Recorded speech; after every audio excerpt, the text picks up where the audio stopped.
Bom, meus amigos, aqui quem fala é o professor Clever Vasconcelos, professor de Direito Eleitoral. É um prazer estar aqui com vocês. Estou gravando uma aula aqui extraordinária. Extraordinária, eu digo descolada do curso, mas do tema eleições majoritárias. É um tema muito importante isso. Na verdade, não é tão difícil o entendimento sobre as questões que envolvem a eleição majoritária, mas é bom que a gente trace aqui alguns pontos que possam ser úteis para vocês. Fechado? Tá bom? Bom, vamos lá. Vocês sabem que nós temos aí dois modelos eletivos. O primeiro modelo eletivo é de eleição proporcional, que não vou tratar aqui hoje nessa aula.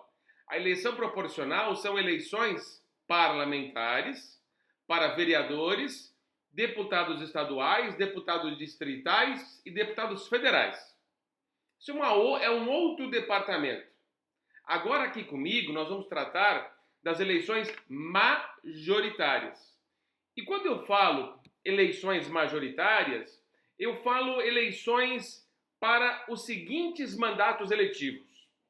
Note aí: prefeito e vice-prefeito, governador e vice-governador, seja do estado ou do DF, presidente e vice-presidente, e também senador, primeiro e segundo suplentes, porque a chapa de senador é uma chapa plural, com 3 cargos, 2 vices, o primeiro e o segundo suplente, tá bom? Senador. Cada estado, vocês sabem, elege 3 senadores. Bom, visto isto, a gente faz o seguinte questionamento. Clever, dentro dessas eleições majoritárias, como é que funciona o vencedor? O vencedor é aquele que obtiver o maior número de votos. Porque na eleição proporcional nem sempre é assim. Nem sempre aquele que obtém o maior número de votos está eleito. Depende muito do cálculo dos votos da legenda, do partido, da federação. Aqui não. Aqui na eleição majoritária, quem ganha é aquele que tem o maior número de votos. Tá bom?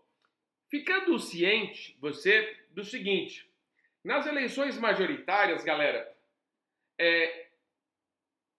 não existem federações partidárias. Existem coligações. Ou seja, é possível celebrar coligação eleitoral numa eleição majoritária. Por exemplo, o presidente é do partido 1 e o vice-presidente do partido 2. Isso pode. Essa coligação, ela vai durar só aquela eleição. Diferente lá da federação partidária. A coligação só dura aquela eleição. Tá bom? E nem sempre a coligação tem 2 partidos. Podem ter 3, 4, 5 partidos. Quem vai definir esse regime de coligação? Os partidos políticos. Os partidos políticos é que definem o regime de coligação. Tá bom? Esse regime de coligação, ele é definido em um momento, em uma ocasião. Essa ocasião se chama convenção partidária.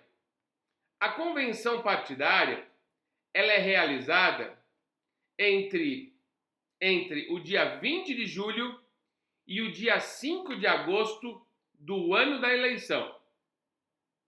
20 de julho e 5 de agosto. Eu chamo isso de período convencional. Os partidos políticos se reúnem e dizem: vamos fazer as coligações majoritárias, sim ou não? E aí celebram as coligações ou não. O partido pode sair sem coligação. O importante dizer também é o seguinte: a partir do dia que o sujeito é eleito para o mandato de prefeito, governador ou presidente, ou vice, ou mesmo senador, primeiro ou segundo suplente, nos termos da súmula 67, 67 do TSE, ela pode deixar o partido ou trocar de partido. O que significa dizer, turma? Significa dizer que não existe fidelidade partidária em eleição majoritária. Eu vou repetir, não existe fidelidade partidária em eleição majoritária. Isso quer dizer o seguinte: se um determinado partido político elege um presidente, pelo partido 1, ele pode, uma vez eleito, sair do partido, ficar presidente sem partido, ou mesmo ingressar no partido 2, que ele não vai perder o seu mandato. Ele não perderá o seu mandato. Estamos aí diante de uma situação de inexistência de fidelidade partidária. E você pode me perguntar, por que não existe fidelidade partidária em eleição majoritária e existe como regra na eleição proporcional? Porque na eleição majoritária nós não levamos em conta o partido do qual ele está sendo representado. Você não vota só no partido, você vota na pessoa.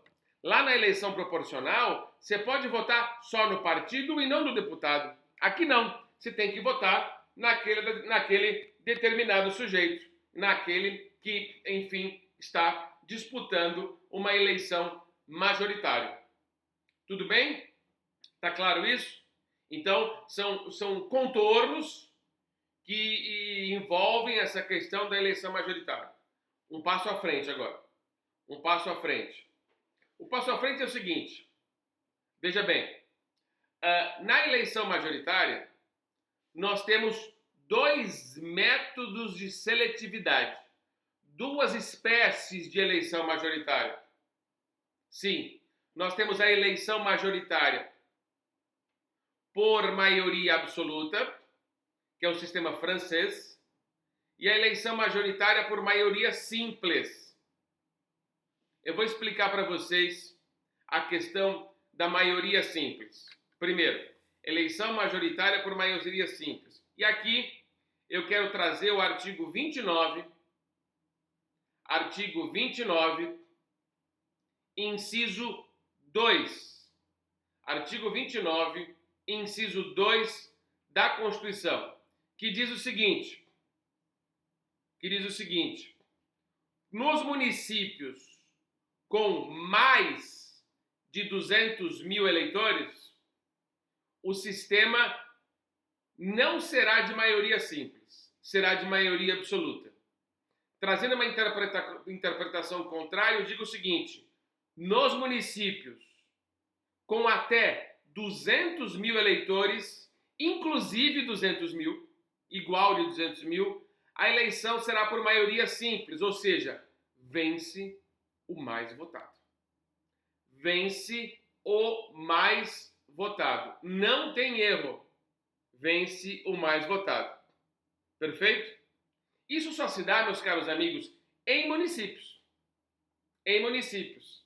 Porque nos estados, todos os 27 estados brasileiros e o DF têm mais de 200 mil eleitores. Então, não tem escapatória aqui. E lembrando sempre isso, que em caso de empate, na eleição por maioria simples, vence o mais idoso. Vence o mais idoso nos termos da legislação eleitoral. Tá bom? Então, o sistema de maioria simples é fácil, não tem erro. Agora, nós temos o sistema de maioria absoluta. No sistema de maioria absoluta, que se aplica a todos os estados e aos municípios com 201 mil eleitores ou mais, porque 200 mil é maioria simples, cuidado, viu? O examinador pergunta muito isso. Ele vai perguntar 200 mil cravados. 200 mil é maioria simples, tá? Mais de 200 mil é maioria absoluta, tá bom? Então, nesse caso aqui, meus amigos, o sistema por maioria absoluta exige que o vencedor tenha a maioria absoluta dos votos válidos. O que são votos válidos? Votos válidos, nos termos do artigo 77, parágrafo 2º da Constituição, são todos aqueles que não são nulos nem brancos. Porque nulos e brancos são votos inválidos. No aspecto prático, em uma eleição majoritária, branco e nulo a função é ir para a lata do lixo. Não tem nenhuma questão que envolva repercussão nesse sentido. Ah, Clever, eu já ouvi a história que se numa eleição tiver a maioria de votos nulos, anula-se uma eleição. Errado. Está errado. Se na maioria das eleições nós tivermos a maioria absoluta de votos nulos, eles são inválidos. E se calcula a eleição pelos votos válidos. Agora, se a justiça eleitoral, esse é o ponto. Esse é o ponto que eu quero insistir com vocês. Se a justiça eleitoral decretar judicialmente a nulidade dos votos, é diferente do eleitor votar nulo. Se a justiça eleitoral decretar a nulidade dos votos por fraude eleitoral e essa decretação atingir a maioria absoluta dos votos, aí se faz uma nova eleição. Então é diferente.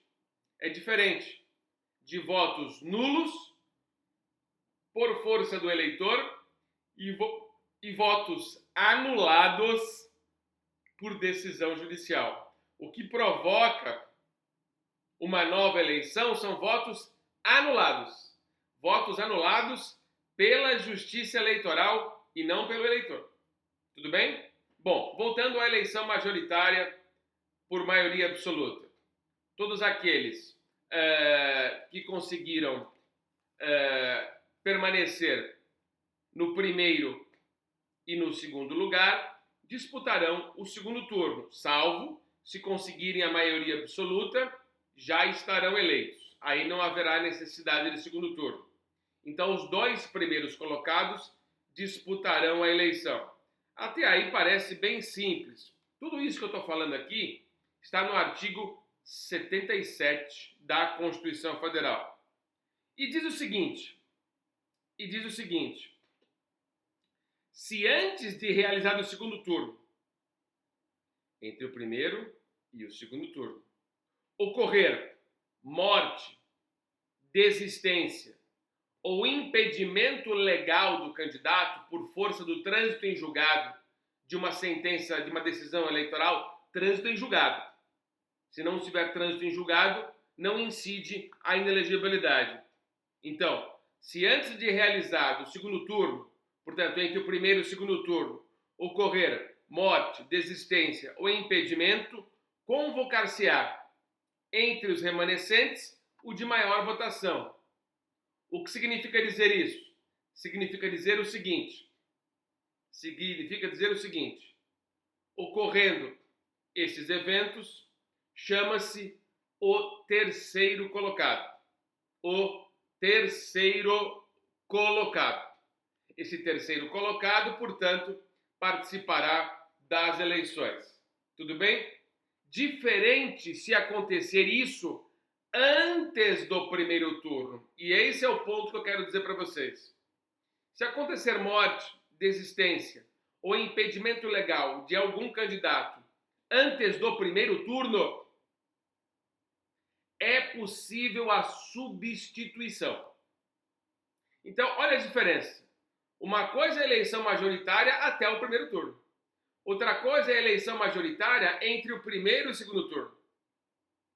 Como eu estava explicando, entre o primeiro e o segundo turno, morreu, desistiu, impedimento legal, chama o terceiro colocado.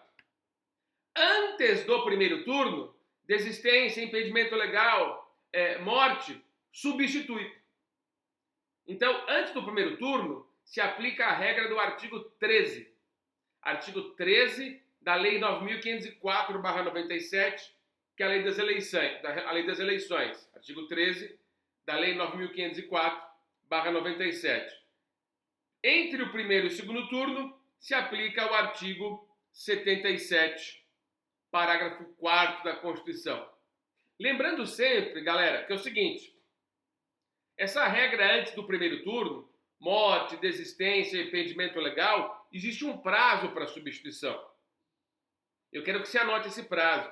Esse prazo é de 10 dias. É um prazo de 10 dias, ou seja, impedimento legal, morte, desistência, antes do primeiro turno, o sujeito tem que ser substituído, preferencialmente preferencialmente por vaga do seu partido no prazo de 10 dias. Por quê? Preferencialmente por vaga do seu partido. Porque se morreu, houve impedimento legal ou desistência do candidato do partido 1, ora, é o partido 1 que ficou sem candidato. Então esse partido 1 tem que preencher essa lacuna. A não ser, e esse é o ponto, a não ser que esse partido 1 abra mão da sua vaga. Mas isso tem que ser deliberado no diretório do partido político. O diretório do partido político deve concordar, se for o caso, de que outra pessoa participe dessa eleição majoritária, desde que essa pessoa esteja em um partido coligado. Então a substituição pode acontecer por um outro partido, desde que ele seja coligado, haja coligação feita na convenção partidária, lá entre o dia 20 de julho e 5 de agosto, e o partido a qual perdeu o seu candidato, por quaisquer daquelas motivações que eu disse para vocês, abrir mão da candidatura dele através de pronunciamento do diretório do partido político. Isso é muito importante. Perfeito? Então, essa substituição é extremamente importante e geralmente ocorre. E cai muito em prova em concurso público, e eu quero que você esteja atento a essas observações. Tudo bem? Vamos pensar no seguinte agora. Ainda na eleição majoritária por maioria absoluta. 2 candidatos. Primeiro e segundo colocado. Vão para o segundo turno. Tá bom? Acontece que o segundo colocado teve empate. Como assim empate? O primeiro colocado conseguiu 100 mil votos. O segundo colocado conseguiu 80 mil votos. Só que o terceiro colocado também conseguiu 80 mil votos. Se acontecer empate na segunda colocação, quem vai para o segundo turno? Joga uma moedinha, cara e coroa? Não. A Constituição responde essa pergunta. É o 77, parágrafo 5º. Na hipótese de empate, chama-se o mais idoso, o mais velho. Ah, Clever, e se eles nasceram no mesmo dia e na mesma hora? Vai ter coincidência assim lá no inferno, né? A lei não responde, por isso não vai cair no concurso. Poderia se estabelecer um critério de desempate igual tem para concurso público, aquele que tem o maior número de filhos. Ah, Clever, e se eles tiverem a mesma quantidade de filhos? Aí, meu filho, aí fica difícil, né? Mas isso não vai cair na sua prova. Tá bom? Perfeito? Detalhe. Resolvida essa questão da maioria absoluta, da maioria simples, que você já está ciente, eu faço o seguinte questionamento. Quem dá posse ao presidente e vice-presidente da República, no caso de vencer uma eleição majoritária? Isso pode acontecer para o governador e vice-governador e prefeito e vice-prefeito. É o poder legislativo. Isso pouca gente sabe. Todo mundo pensa que é o TSE, que é o TRE, que é o juiz eleitoral, dependendo da competência do grau federativo da eleição. Não, a resposta é clara, objetiva, pontual. Quem dá posse ao integrante do Poder Executivo é o Poder Legislativo. Olha o artigo 78 da Constituição que responde essa questão. O presidente e o vice-presidente tomarão posse em sessão do Congresso Nacional. Sessão conjunta do Congresso Nacional. Veja como é importante essas observações. No caso de prefeito, Câmara Municipal, e no caso de governador do Estado, Assembleia Legislativa. No caso de governador do DF, Câmara Legislativa do DF. Tá claro isso? Que bom! Fico feliz de poder participar com você aqui desse debate, dessa aula especial, desse nosso encontro aqui, que eu gravo para mostrar para você como é importante o direito eleitoral em um concurso público. Você tem que estar bastante atento.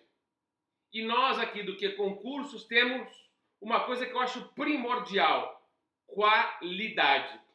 Eu não entro em um projeto sem qualidade.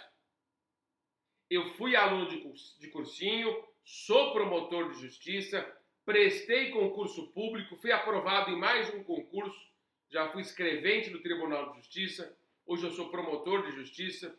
Então eu sei que qualidade faz a diferença. Por isso que eu faço o convite para você, para estar conosco nas nossas aulas de todas as disciplinas. Façam uma programação de estudo. Elaborem um projeto de vida.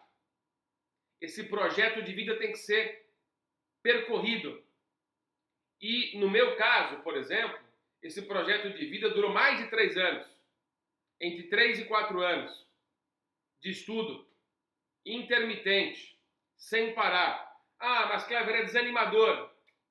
Você quer resolver a sua vida? Então você precisa fazer. Então por isso que nós estamos aqui nesse projeto imenso, com uma grande quantidade de professores selecionados e qualificados para ser o facilitador da sua vida. Tá bom?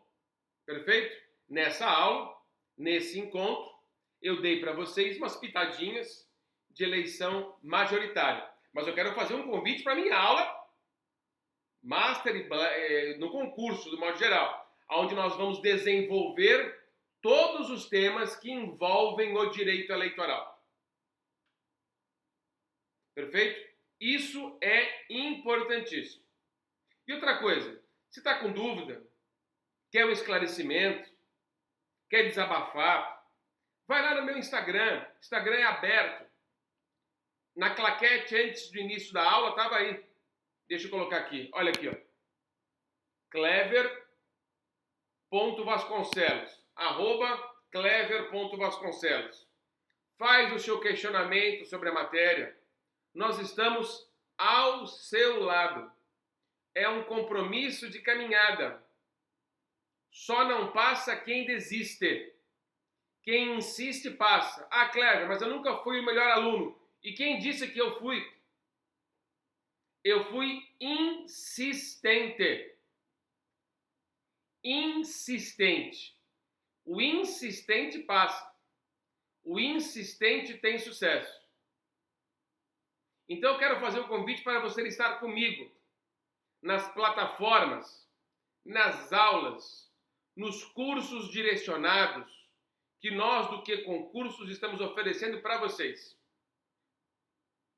É muito importante que você desenvolva método, trabalho, objetivo, porque isso é o começo da sua independência financeira.